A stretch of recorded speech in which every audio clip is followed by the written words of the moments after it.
My mother left me stranded at the airport at 15 to enjoy a luxury trip with her new husband and his kids.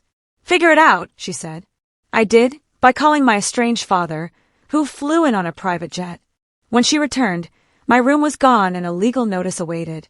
Can you imagine being 15 years old, standing at a bustling airport gate, and watching your own mother casually shrug as she hands you $200, then turns her back and walks away, abandoning you for good?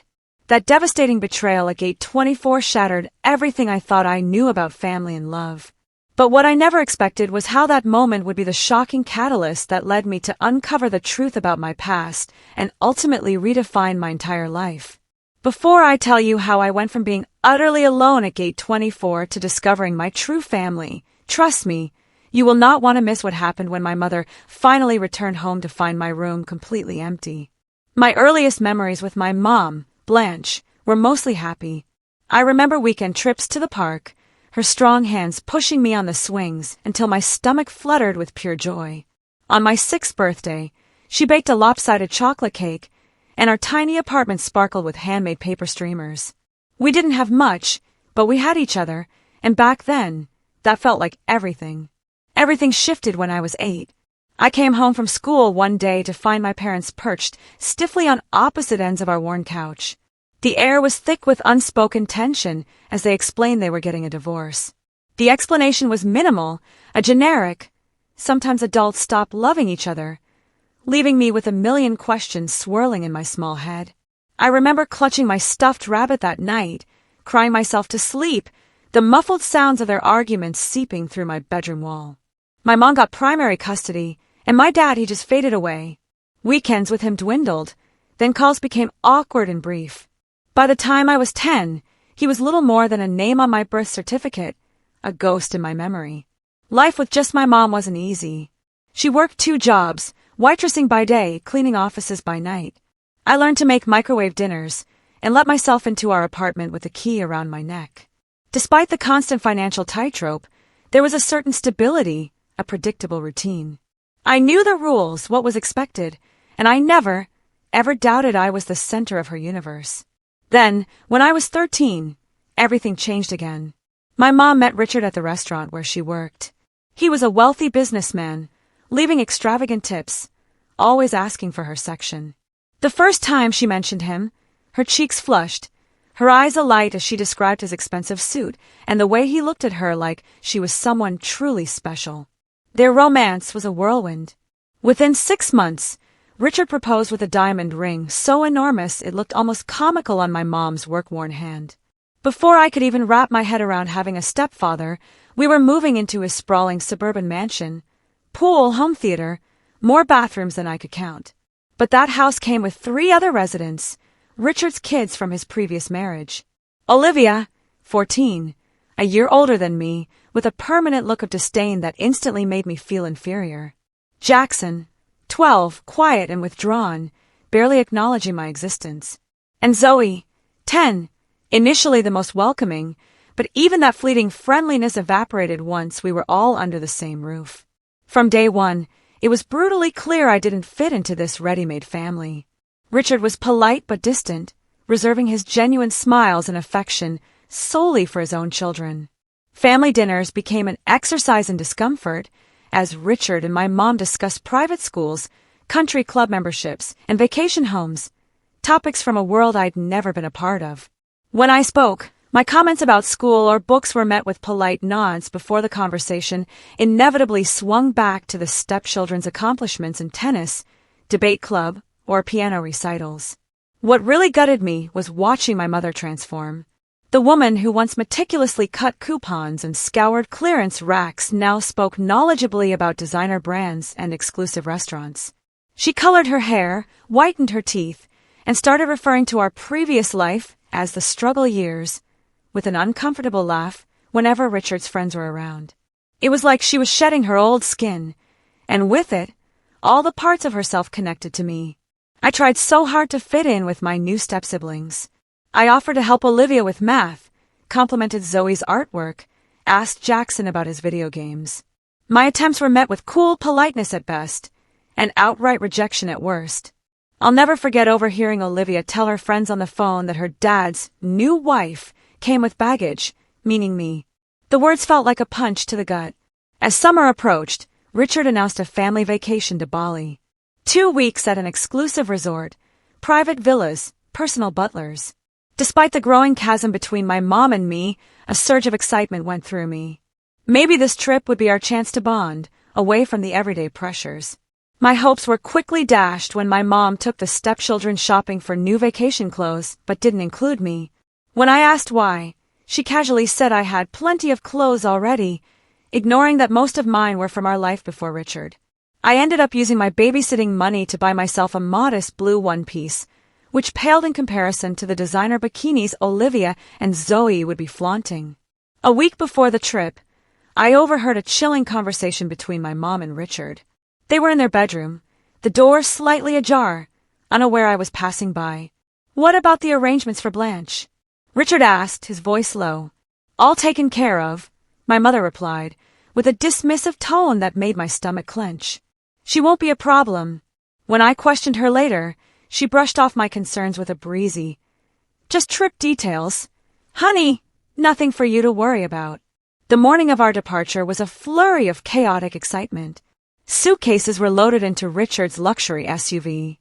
I noticed my passport wasn't with a stack of travel documents, but when I mentioned it to my mom, she muttered something about having it in her purse and hurried me along. Looking back, I should have seen the signs, the way she avoided eye contact, how no one discussed my seat on the plane, the fact that my suitcase was mysteriously smaller than everyone else's. But at 15, desperate to believe I was part of this family, I ignored all the blaring warning bells. The international terminal was a dizzying maze of travelers and rolling suitcases. Richard navigated us through the crowd with practiced ease, my mom at his side, clutching her designer handbag. Olivia, Jackson, and Zoe followed, their faces bright with anticipation. I trailed at the back, struggling to keep up, rolling my small suitcase. When we reached the check-in counter, Richard presented the passports. I watched as he handed over 5, not 6. A knot of dread formed in my stomach as boarding passes were distributed to everyone but me. "Excuse me," I said, stepping forward, my voice barely a whisper. "I think you forgot my boarding pass." The airline attendant looked confused. "I only have 5 passengers listed for this reservation." Richard cleared his throat. "Your mother needs to speak with you about that. We'll go ahead to security."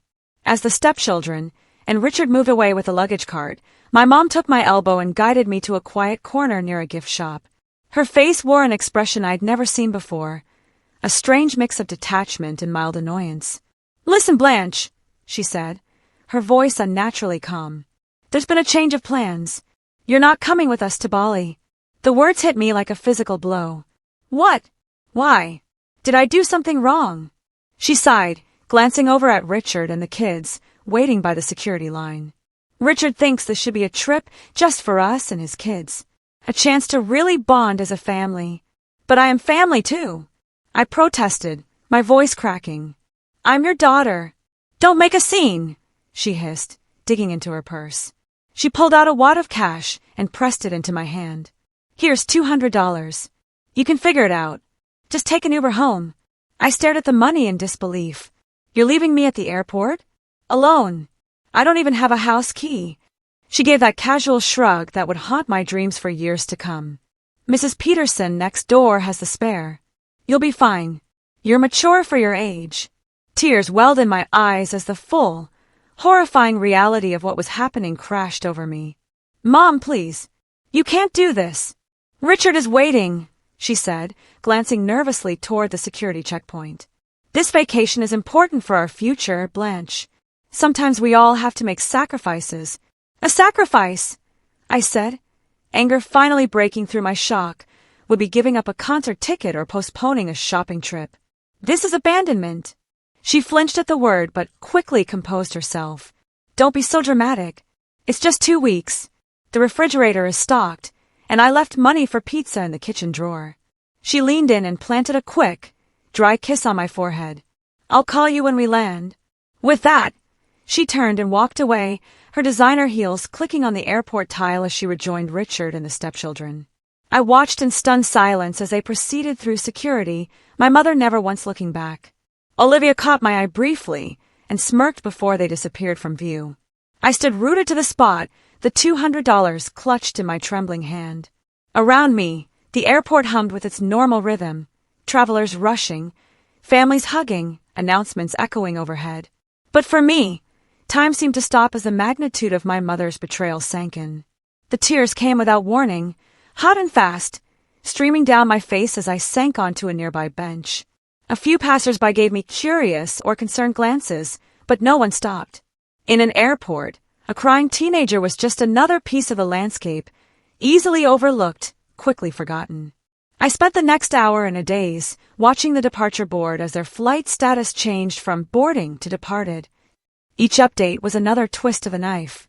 I tried calling my mother's cell phone repeatedly, but the calls went straight to voicemail. My text messages showed as delivered but remained unanswered. Having fun at the airport? I finally texted, anger temporarily overwhelming the hurt. Hope abandoning your child was worth the first-class upgrade. No response came. Not that I really expected one. By now, my mother would be settling into her seat, perhaps sipping champagne next to Richard, relieved to have shed the burden of her previous life, including me. As afternoon stretched into evening, my situation grew increasingly precarious. An airport security officer approached me as I sat in the food court, nursing a soda I'd purchased to justify occupying the table. "Everything okay, miss?" he asked, his expression a mix of suspicion and concern. "You've been here for several hours now." "I'm waiting for my ride," I lied, avoiding his eyes. "They got stuck in traffic." He seemed unconvinced but nodded and moved on after advising me not to leave my bag unattended. A new wave of humiliation washed over me. How could I admit that my own mother had abandoned me?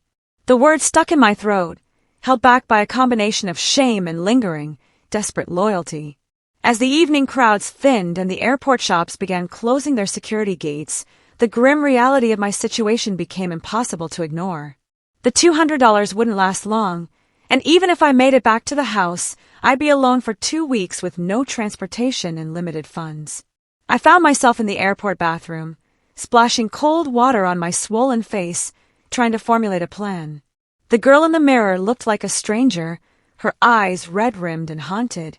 In that moment, I understood that something fundamental had changed. The invisible thread that had connected me to my mother, the basic trust that she would always protect me, had been irreparably severed. 6 hours had passed since my mother walked away. I had migrated from bench to bench throughout the terminal, watching families and couples embarking on adventures together. Each passing hour deepened my sense of isolation. My phone battery was running low, adding yet another layer of anxiety. Around 8 o'clock in the evening, I made my way to an airport restaurant that was still open. I sat at the counter, ordering the cheapest item on the menu, a side of fries, to conserve my limited funds. The server, a woman with kind eyes and a name tag that read Gloria, brought my food and then paused, studying my face. "You okay, honey?" she asked, her voice gentle. "You look like you've been crying." I attempted a smile that felt more like a grimace. "I'm fine. Just a long day." She didn't press further, but returned a few minutes later with a chocolate milkshake I hadn't ordered. "On the house," she said with a wink.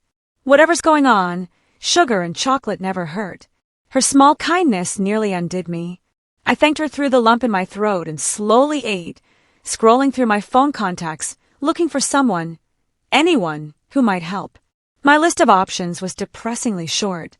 Most of my friends from before the move had drifted away, and I hadn't made many new ones in Richard's neighborhood. I tried texting 2 of my mother's old friends. One didn't respond, the other replied with a brief message, saying she was out of town. It seemed that when my mother moved on to her new life, her old support network had been left behind as thoroughly as our small apartment and budget groceries. As I scrolled, a name caught my eye that made my heart skip a beat. Dad. I hadn't spoken to him in over 3 years. Our last conversation had been a brief, awkward phone call on my 12th birthday. After that, he seemed to disappear completely. My mother had always implied that he wasn't interested in being part of my life, that he had a new family who took priority. "Your father has moved on," she would say whenever I asked about him. "Some men just aren't cut out for parenthood." I stared at his contact information, my thumb hovering over the call button. What if he rejected me, too? What if my mother had been telling the truth, and he wanted nothing to do with me? The thought of another abandonment felt unbearable. I went back to the airport bathroom, locking myself in a stall for privacy. I practiced what I would say, rehearsing different openings. Hi, Dad, it's Blanche. I know it's been a while. No, too casual. Hello, this is Blanche. I'm sorry to bother you, but I'm in trouble. Better, but still not right. In the end, desperation won out over pride. With trembling fingers, I pressed the call button and held my breath as the phone rang. Once, twice, 3 times. I was about to hang up when a deep voice answered. Hello! The sound of his voice, so familiar yet strange, momentarily robbed me of speech. Hello, is anyone there? He asked again. Dad, I finally managed, my voice small and uncertain. There was a pause, then. Blanche? Is that you, sweetheart? The concern in his voice cracked something inside me. Dad, I need help, I said, and then the whole story came pouring out in a rush of words punctuated by sobs. The remarriage, the move, the airport, the $200. By the end, I was barely coherent. She left you alone at the airport? His voice had changed, a hard edge replacing the initial shock. Where are you now? Which airport? I told him, half expecting him to offer to call a social service agency or perhaps wire me money for a hotel. Stay exactly where you are, he said firmly. I'm coming to get you myself. It will take me about 3 hours to reach you. Can you stay safe until then? You're coming here? I asked, disbelief evident in my voice. You don't have to do that. Maybe you could just help me get home. Blanche, he interrupted. I'm coming to get you. Find the customer service desk for the airline your mother was flying with. Tell them your situation. I'll call ahead and make sure they take care of you until I arrive. After he hung up, I sat in the bathroom stall for several minutes, trying to process what had just happened. My father, who I had believed wanted nothing to do with me, was dropping everything to come to my rescue. It seemed too good to be true, and a lifetime of disappointments had taught me to be wary of hope. Nevertheless, I followed his instructions, approaching the customer service desk with my heart in my throat. To my surprise, the airline staff were immediately sympathetic.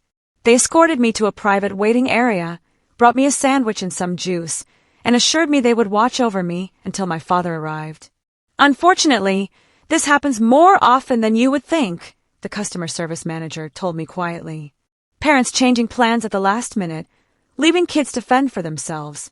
The 3-hour wait felt both endless and surreal. I drifted between hope, fear, and exhaustion. What if my father didn't show up? What if he did, but resented having to rescue me? What if this was all an elaborate setup for another rejection? My mind wandered to the few memories I had of him from before the divorce. Teaching me to ride a bike in the park, his steady hand on the seat as I wobbled forward, reading bedtime stories in a different voice for each character. A Christmas morning when he had built me a dollhouse, his face lighting up at my delight. If he had loved me, then why had he disappeared from my life? Why had he never fought to see me? The questions swirled in my tired mind as the minutes ticked by. Just as I was beginning to doze off in the uncomfortable airport chair, a voice came over the PA system. Attention, please. Will Blanche Williams please come to the information desk? Blanche Williams to the information desk, please. My heart leapt into my throat as I gathered my small suitcase and followed an airline employee who had come to escort me. Instead of heading to the main terminal, however, we walked through a series of corridors and security checkpoints until we reached what appeared to be a private terminal section. Your father has arranged for you to meet him here, the employee explained as we approached glass doors leading to the tarmac. That was when I saw it, a sleek private jet with stairs descending from its door. And walking down those stairs was a tall man in a business suit, his familiar profile causing my breath to catch. My father looked different than I remembered. His dark hair was now streaked with silver at the temples, and he carried himself with a confidence I didn't recall from childhood. But his eyes, when they found mine, were exactly as I remembered, kind and crinkled at the corners. For a moment, we both froze, taking each other in across the distance. Then he strode forward, closing the gap between us in seconds. He stopped just short of embracing me, uncertainty written across his features. "Blanche," he said, his voice thick with emotion. "I can't believe it's really you." I didn't know what to say or do. Part of me wanted to throw myself into his arms like the little girl who used to greet him at the door. Another part, the wounded teenager who had felt abandoned by both parents, held back. He seemed to sense my hesitation. "I'm so sorry," he said quietly, "for everything. For not being there. For not fighting harder to stay in your life." Something in his sincerity broke through my defenses. The tears I thought had been exhausted hours ago returned with new force. "She said you didn't want to see me anymore," I choked out. "That you had moved on." His face darkened. That was never true. Not for a single day. He tentatively opened his arms.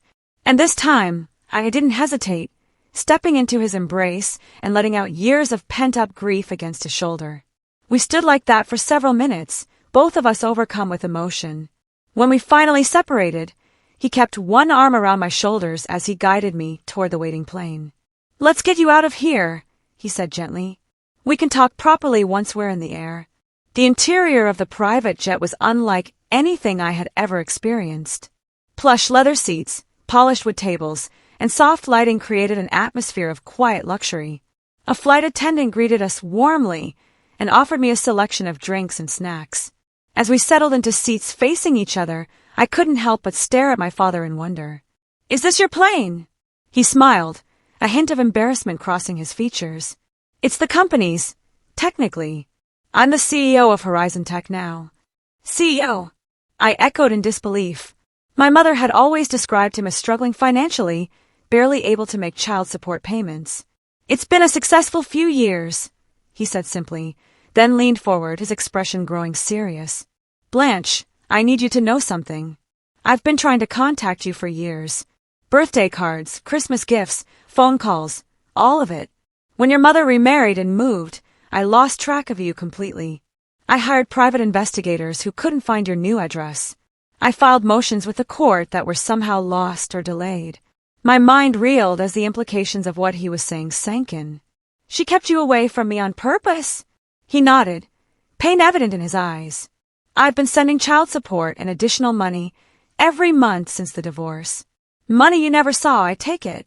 I thought of the secondhand clothes, the times we'd eaten ramen noodles for days straight, my mother's constant complaints about financial struggles. "We were always broke," I whispered. "She said you barely paid child support." My father opened his briefcase and removed a folder, handing it to me. Inside were copies of cash checks, court documents, and records of attempted communications, all neatly organized by date. The evidence of his efforts, and my mother's deception was overwhelming. "I don't show you this to hurt you," he said gently, "but you deserve to know the truth."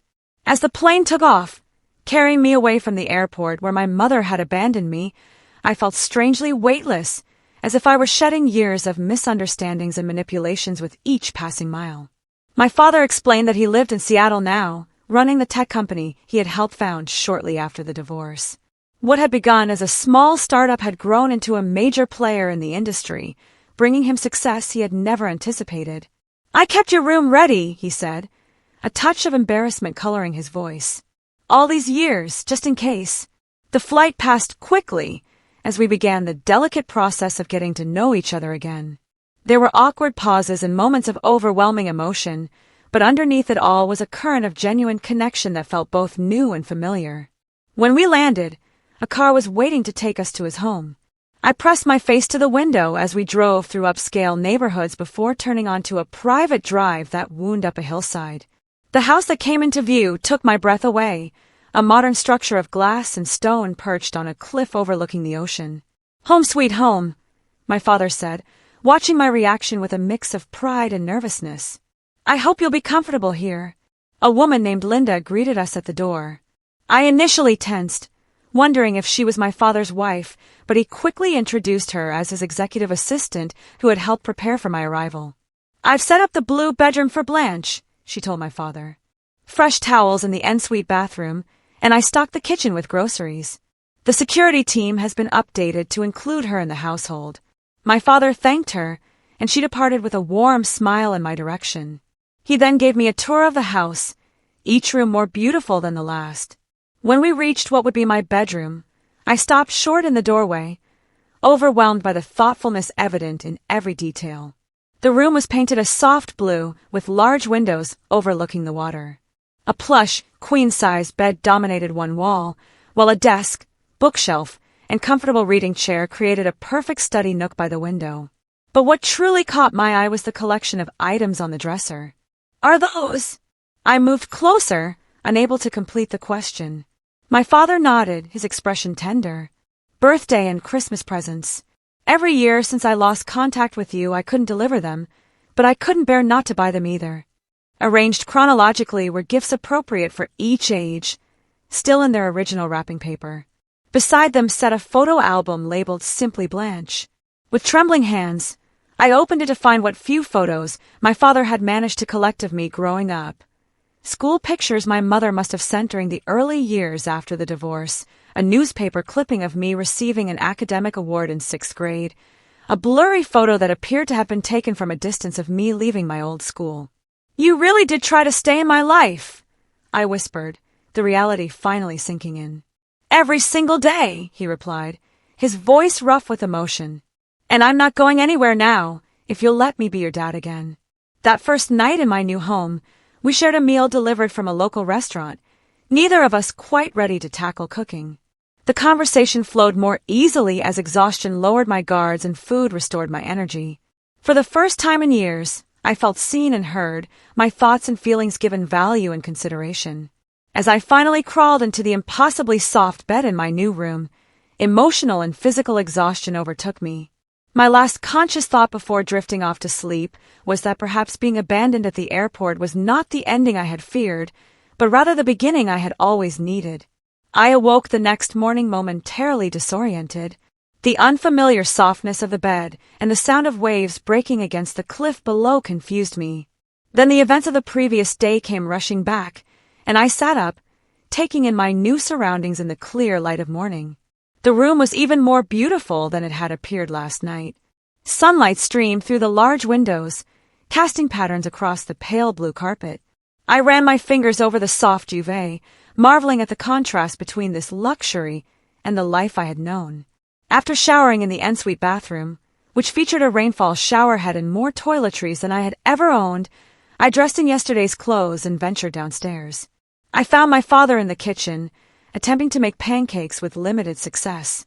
"Good morning," he said, looking up with a smile that turned sheepish as he gestured to the misshapen pancake in the pan. "I thought I'd make breakfast, but it seems my cooking skills haven't improved since you were little." The memory surfaced unbidden. Sunday mornings when he would attempt pancakes while my mother slept in.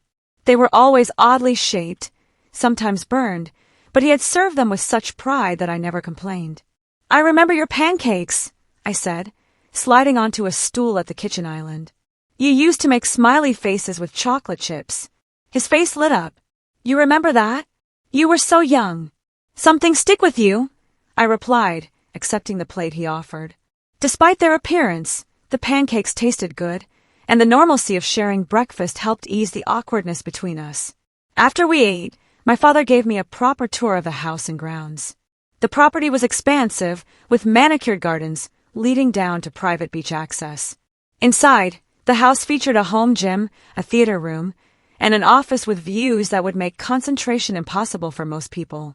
"I have some people I'd like you to meet today," he said as we returned to the main living area, "if you feel up to it." An hour later, I found myself sitting across from a distinguished woman in her 50s who introduced herself as Judith Bennett, a family law attorney. "What your mother did constitutes abandonment under the law," she explained, her tone professional but kind. "Leaving a minor without proper care arrangements is illegal. Additionally, there appears to be financial misconduct regarding the child support payments your father has been making." I shifted uncomfortably in my seat. "I don't want to get my mom in trouble." "You just want to be safe and secure," Judith finished for me. "I understand, but we need to establish legal protection for you, especially if you wish to remain with your father." My father, who had been quietly listening, leaned forward. "Blanche, the choice is ultimately yours, but I want you to know that I am prepared to seek full custody if that is what you want." The idea was simultaneously terrifying and liberating. "Can I really choose?" "You are 15, Judith said. The court gives significant weight to the preferences of children your age, especially in cases involving abandonment or neglect. After the attorney left, my father showed me his office, where he had meticulously documented every attempt to maintain contact with me. There were copies of court filings seeking visitation, records of calls to my mother that went unanswered, and even emails to my school that had apparently never reached me. She threatened legal action if I tried to contact you directly, he explained, showing me a letter from my mother's attorney dated 3 years ago. She claimed I was harassing her and causing you emotional distress. Each revelation was another piece of the puzzle, completing a picture of deliberate separation that made my heart ache. Why would she do this? Just to keep you away from me? My father sighed. I think it was more complicated than that. After the divorce, your mother struggled financially, which was partly my fault. I hadn't yet achieved success in my career. I think when the company took off and my financial situation improved dramatically, it was easier for her to maintain the narrative that I was uninvolved than to explain why she had kept us apart. 2 days after my arrival, as I was beginning to settle into a tentative routine with my father, my mother finally called. I stared at her name on my phone screen, a maelstrom of emotions rendering me temporarily paralyzed. You don't have to answer, my father said gently, noticing my distress. After 4 rings, the call went to voicemail. A minute later, a notification appeared indicating she had left a message. With trembling fingers, I pressed play and put the phone on speaker. Blanche, honey, there seems to have been a terrible misunderstanding. My mother's voice emerged, falsely bright. I thought you understood the plan was for you to stay home during our trip. Richard felt it would be good for you to have some independence, and I agreed. I didn't abandon you, sweetie. That is such a harsh word. Call me back so we can clear this up. The resort Wi-Fi is spotty, but I'll try to check my messages. Love you. The blatant rewriting of reality made my stomach churn. There had been no plan for me to stay home. No discussion of independence. She had abandoned me without warning and was now attempting to gaslight me into doubting my own experience. Classic, my father muttered, shaking his head. She hasn't changed at all. I decided not to return the call. Instead, with the support of Judith Bennett and my father, I made the decision to stay in Seattle permanently.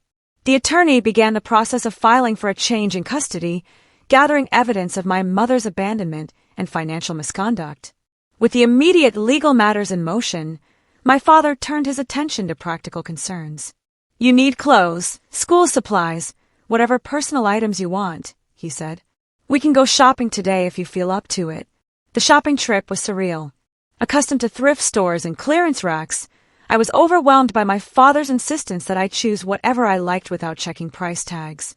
By the end of the day, I had a new wardrobe, a laptop for schoolwork, and a phone with unlimited data, a sharp contrast to the restricted plan my mother had grudgingly provided. That evening, sitting on the deck overlooking the ocean, my father and I had our first truly deep conversation about the divorce and the years of separation. Why did you and Mom split up? I asked, the question that had haunted me since I was 8 years old finally finding voice. He was quiet for a long moment, gathering his thoughts. The simplest answer is that we wanted different things from life. Your mother wanted financial security and social status above all else. When my first business venture failed, she saw me as a disappointment rather than a partner facing temporary setbacks. And you? I prompted. I wanted a true partnership. Someone who would weather the storms with me, not abandon ship at the first sign of rough waters. He looked at me, his eyes sad. I never wanted to leave you, Blanche. That was the hardest part. Your mother used her custody rights as a weapon, gradually restricting my access until I was effectively cut out of your life. As the days passed, we made plans for my future. My father contacted the best private school in Seattle, arranging for me to start when the fall semester began. A child psychologist was engaged to help me process the abandonment and years of manipulation. Slowly, I began to envision a life where I was valued and supported, rather than merely tolerated. 1 week after my arrival in Seattle, my father and Judith Bennett suggested it was time to retrieve my belongings from my mother's house. With her still in Bali for another week, we had the perfect opportunity to enter the house legally, as I was still officially a resident, and collect my personal items without confrontation. You don't have to come if it would be too difficult, my father assured me. I can handle it with the legal team. But I knew this was something I needed to do myself, a necessary step in closing this chapter of my life. I want to go, I said firmly. There are things there that matter to me. The decision made, we began planning the trip with the precision of a military operation. Flights were booked, legal documents prepared, and a moving company engaged to transport my belongings. As the date approached, I found myself drafting and redrafting a letter to leave for my mother, trying to find words to express the depth of her betrayal and my decision to forge a new path. 3 days before my mother was scheduled to return from Bali, my father and I, accompanied by Judith Bennett and her assistant, arrived at the house I had shared with my mother and Richard's family. Using my key, I opened the front door to find the house exactly as it had been left, eerily silent and undisturbed. Walking into that space as essentially a visitor was a disorienting experience. Familiar surroundings suddenly felt foreign, as if I were seeing them through new eyes. The photographs on the walls, I noticed for the first time, featured primarily Richard and his children, with my mother occasionally included. There were almost no images of me, and none at all of me with my mother. "Where is your room?" my father asked quietly, his hand a reassuring presence on my shoulder. I led him upstairs to the smallest bedroom at the end of the hall, the one furthest from the master suite. Opening the door revealed my modest space, neat but impersonal, lacking the touches of indulgence visible in the stepchildren's rooms we had passed. "This was your room." My father's voice held a note of disbelief as he took in the basic furnishings and lack of decorative elements. "It's fine," I said automatically, the defensive response ingrained after years of being told I should be grateful for what I had. His expression softened. "No, sweetheart, it is not fine. You deserved better." With the help of the movers, we began the process of packing my belongings. Clothes went into wardrobe boxes, books and school supplies into smaller cartons. I was selective about what I took, leaving behind anything that had been gifts from my mother or Richard, taking only what truly belonged to me or held sentimental value. As I cleared my desk drawers, I found a box of keepsakes I had almost forgotten, pushed to the back of the bottom drawer. Inside were photos from before the divorce, a few birthday cards my father had sent in the early years after the separation, and a small teddy bear he had given me on my 5th birthday. "You kept these," he said, his voice thick with emotion as I showed him the mementos. "I never really believed she was telling the truth about you not caring," I admitted. "Not completely." In my closet, behind a row of shoes, I discovered something that made my blood run cold. A stack of envelopes bound with a rubber band, all addressed to me in my father's handwriting. With shaking hands, I opened the first one to find a birthday card for my 13th birthday containing a heartfelt message and a gift card that had never been used. One by one, I opened the envelopes, each containing evidence of my father's continued efforts to remain in my life, efforts my mother had deliberately hidden from me. Cards for every birthday and Christmas, a letter explaining his new address and phone number when he moved to Seattle, photos of him at his company headquarters with a note saying he hoped I would visit someday. "She kept all of these from me," I whispered, tears streaming down my face. "All this time, I thought you had forgotten about me." My father pulled me into a tight embrace. "Never. Not for a single day." As the movers continued their work, I wandered into my mother's home office, drawn by a need to understand why she had gone to such lengths to separate me from my father. Judith had advised that personal documents related to me were legally mine to take, so I began searching through the filing cabinet.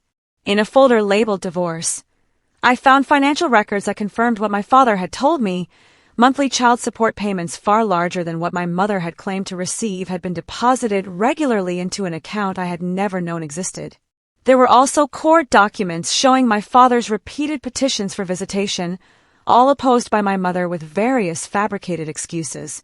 Most damning of all was a draft of a letter to her attorney, dated around the time she met Richard, outlining a strategy to minimize the father's influence as she integrated into her new partner's life. I was referred to as a complication that needed to be managed carefully to ensure Richard's continued interest. By late afternoon, the packing was complete. As the movers loaded the last of the boxes into their truck, I sat at my now empty desk and wrote the letter I had been composing in my mind for days. "Dear Mom," it began, the formality of mother feeling too distant, the warmth of mommy and possibly out of reach. I poured out my feelings of betrayal, not just from the airport abandonment, but from years of being made to feel like an inconvenience. I explained that I had found the hidden letters and financial records, that I knew the truth about her systematic campaign to keep my father from me. I am choosing to live with Dad now, I wrote near the end, not as revenge, but because I deserve to be somewhere I am wanted and valued. I hope someday you will understand the damage your choices have caused, not just to me but to yourself. Despite everything, I do not hate you, but I need to love myself enough to leave. I placed the letter on the stripped mattress of what had been my bed, the white paper stark against the bare blue sheet. As a final touch, I left the house key beside it, a symbolic relinquishment of my place in this household. Walking out of that house for the last time, I felt a complex mixture of grief, relief, and resolution. My father waited by the car, his expression concerned. "All done?" he asked. I nodded, unable to speak past the lump in my throat. He seemed to understand, opening the car door for me without further questions. As we drove away, I did not look back at the house. Instead, I looked forward, toward the future I was now free to create. My mother returned from Bali 3 days later. Within hours, my phone exploded with notifications, a barrage of increasingly frantic messages. "Where are you? Why is your room empty? Call me immediately. Blanche, this is not funny. Come home right now. I just spoke to your father's lawyer. How could you do this to me after everything I have done for you? Please come home, sweetie. We can work this out. I miss you."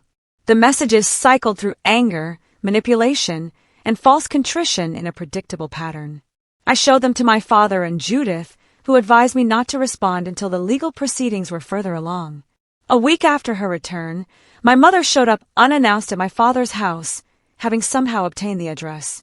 The security system alerted us to her presence at the gate, her luxury SUV visible on the monitor as she repeatedly pressed the intercom button.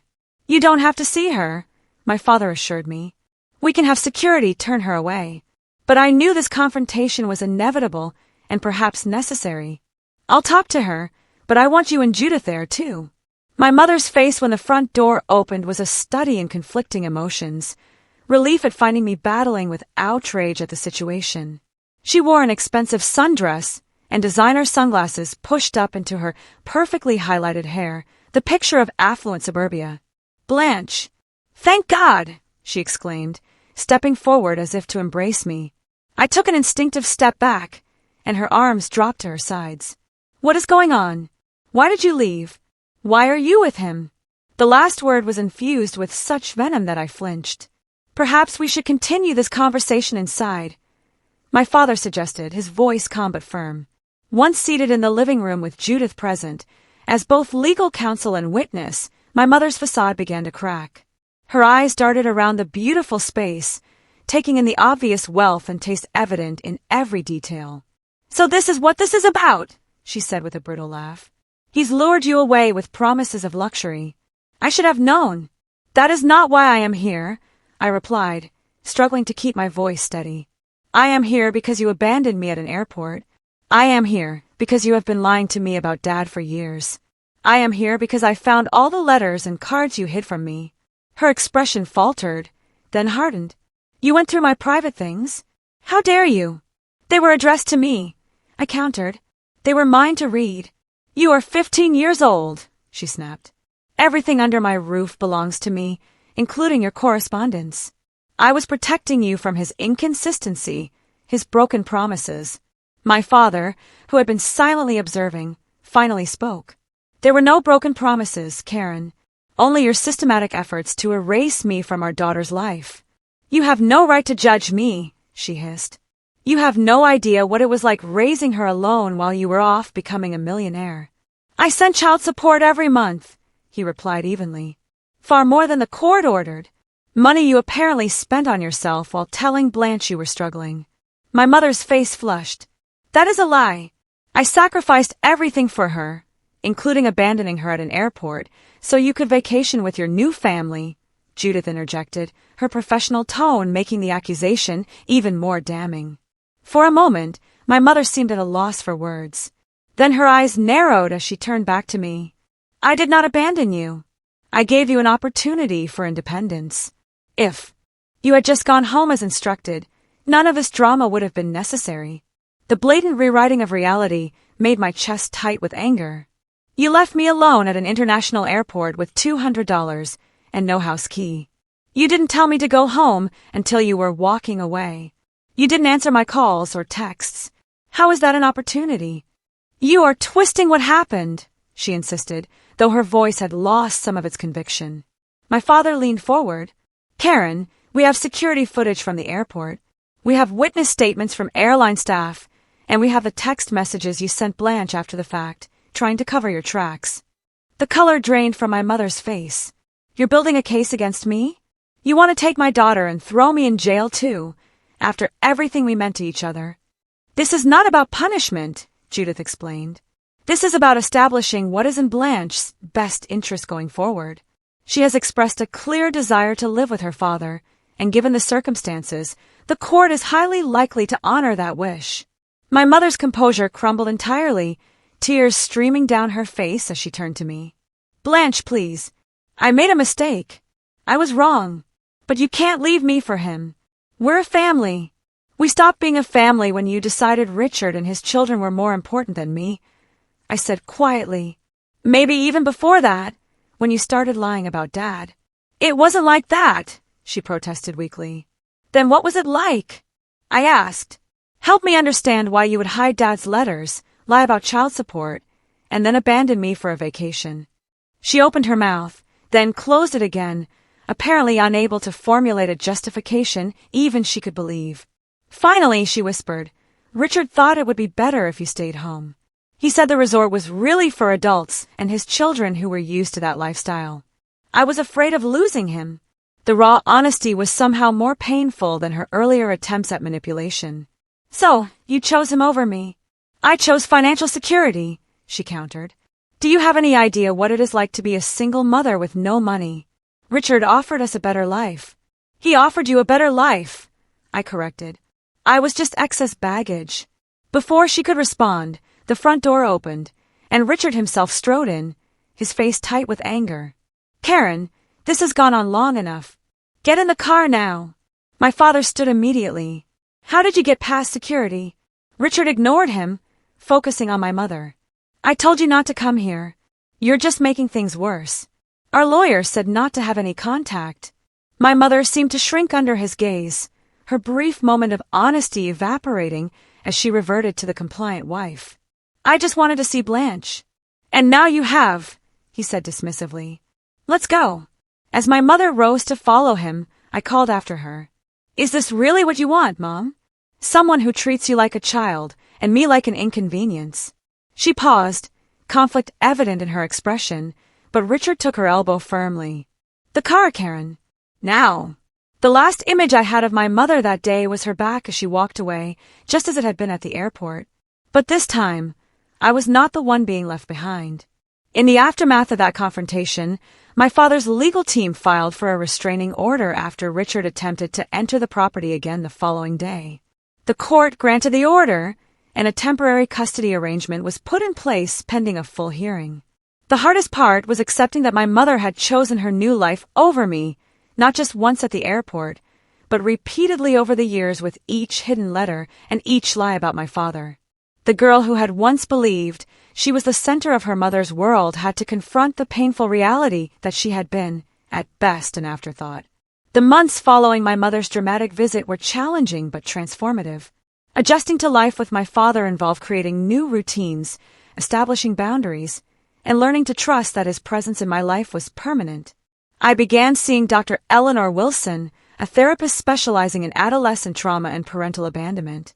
Our weekly sessions provided a safe space to process the complex emotions surrounding my mother's betrayal and the years of manipulation.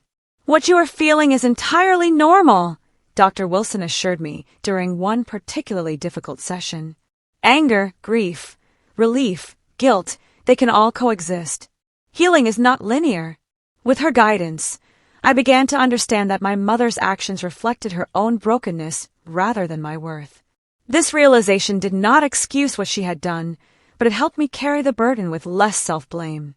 People who are whole do not abandon their children, Dr. Wilson explained. Your mother's choices speak to her limitations, not yours. My father enrolled me in Westlake Academy, one of Seattle's premier private schools, for my sophomore year. The transition was both exciting and intimidating. After years of being the outsider in Richard's home, I was wary of forming new connections. But to my surprise, I found myself making genuine friends for the first time in years. Zoe and Aiden, twins who shared my love of literature, adopted me into their friend group with an ease that felt almost suspicious at first. Haley, a gifted artist who recognized my tentative attempts at sketching, offered to teach me proper techniques during lunch periods. Slowly, I began to lower my defenses, allowing these new friends glimpses of my true self. You're different from when you first came here, Zoe commented one afternoon as we walked home from school. Less guarded. I guess I'm learning that not everyone has an agenda, I replied, the insight surprising even me. Building a relationship with my father was a delicate dance of rediscovery. We were simultaneously getting to know each other as we were now and reconciling memories of who we had been. Sometimes the past and present aligned perfectly, like when he remembered my childhood love of stargazing and installed a telescope on the deck. Other times, the years of separation created unexpected gaps, moments of disconnect that reminded us of all we had missed. I wish I had been there for your first day of middle school, he said one evening as we looked through photos I had brought from my mother's house. Your science fair projects, your first crush. We can't get those years back, I told him, surprising myself with the role reversal, me comforting him. But we have now and the future. He squeezed my hand, his eyes suspiciously bright. When did you get so wise? Trauma has its benefits, I joked, the dark humor a sign of my gradual healing. 6 months after I moved in with my father, the court granted him full legal custody. My mother, represented by an expensive attorney Richard had hired, fought the decision initially but eventually agreed to the arrangement after Judith presented the overwhelming evidence of abandonment and financial misconduct. The judge ordered my mother to repay the misappropriated child support funds and established a structured visitation schedule that would begin only after I completed a certain number of joint therapy sessions with her. It was more consideration than she deserved in my opinion, but my father gently reminded me that maintaining some relationship with her might be important to my long-term emotional health. You can be angry with her, even hate what she did, without severing the connection completely, he advised. But the choice is ultimately yours.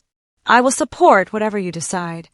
I agreed to the joint therapy, though the first few sessions were excruciating. My mother vacillated between tearful apologies and subtle attempts to justify her actions. Her narrative had shifted from denying abandonment to framing it as a misguided attempt to please Richard, as if that somehow made it less damaging. I just wanted us to have security, she repeated often. So you made sure I ended up alone at an airport instead, I responded during one particularly tense session. Over time, I established firm boundaries with my mother. I would not return to live with her, regardless of promises or emotional appeals. I would not pretend the past had not happened. I would not allow her to rewrite our history to ease her guilt. These terms were non-negotiable, and slowly she seemed to accept them. My father remained remarkably neutral throughout this process, never speaking ill of my mother despite everything she had done.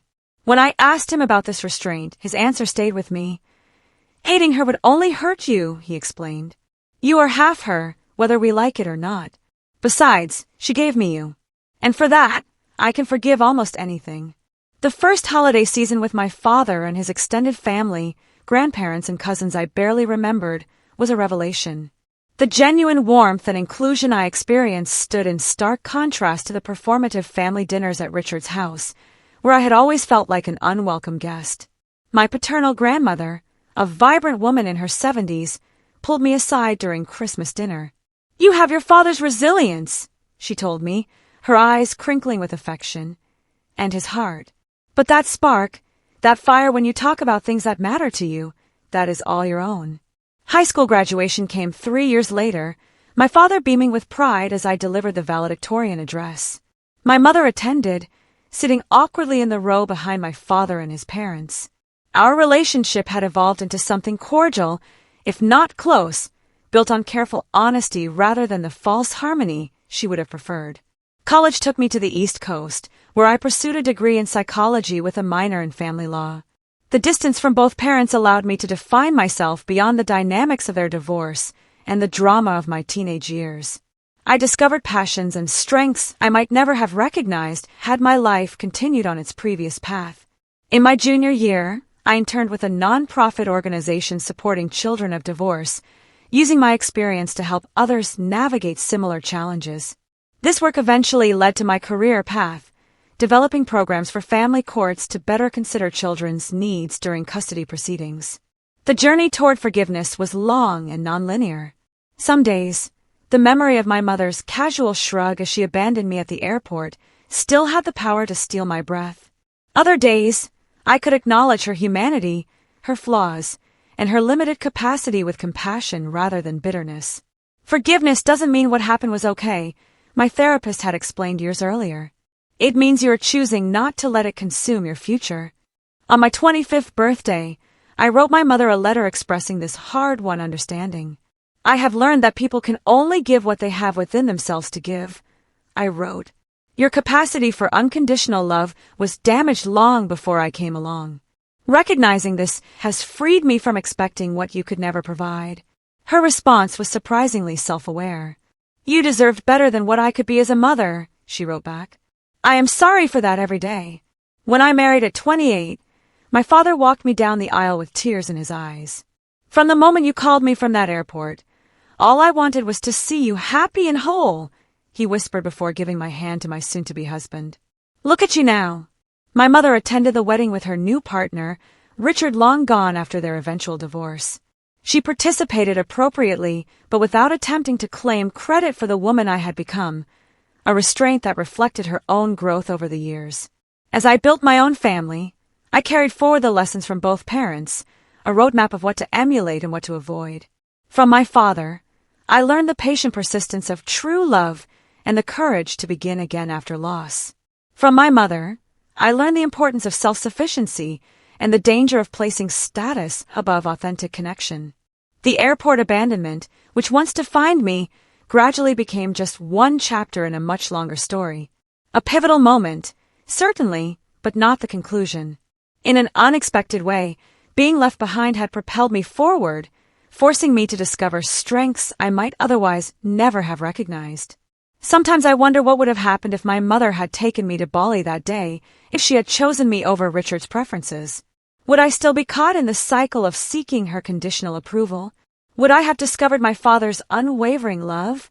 Would I have found my voice and purpose? These questions have no answers, of course. Life offers no parallel versions to compare with the path we actually walk. All I know with certainty is that families are defined not by biology or legal documents, but by the consistent choice to show up, to value, to prioritize one another. My father taught me that. My mother, in her absence, confirmed it.